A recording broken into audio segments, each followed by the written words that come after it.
Hello, super selector स्पर्धा तुम्ही फार एन्जॉय करता असा फीडबॅक आम्हाला मिळाला आणि तुमच्यासाठी आनंदाची बातमी, तुम्हाला आता वाईल्ड कार्ड एंट्री घ्यायची संधी आहे. ती कशी?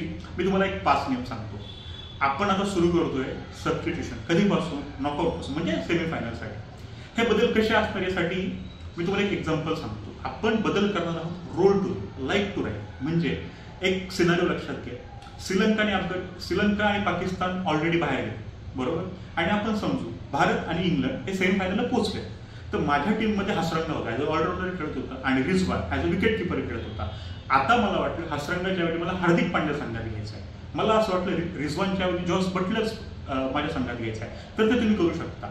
चांगली बातमी काय की तुम्ही एखाद्या संघाचे सबस्टिट्यूट 4च्या 4 सबस्टिट्यूट घेऊ शकता. तुम्हाला म्हटलं 3 घ्यायचे 3 घेऊ शकता, 2 घ्यायचे 2 घेऊ शकता. म्हणजे कुठलंही लिमिट नाही की कोणत्या संघाचे किती सबस्टिट्यूट करायचे, बरोबर?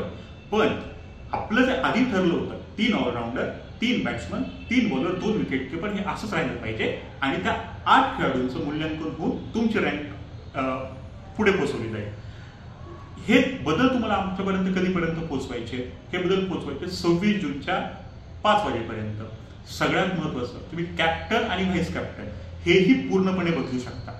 तुम्हाला आणखी काही माहिती हवी असेल, स्पोर्ट्स कट्ट्याचे जे काही प्लॅटफॉर्म आहेत, त्यांचा व्हॉट्सअप चॅनल आहे, यूट्यूब चॅनल आहे, ट्विटर हँडल, इंस्टाग्राम आहे, तिथेही तुम्हाला हे लिखित स्वरूपात नियम कळतील. सगळ्यांना स्पर्धेसाठी शुभेच्छा.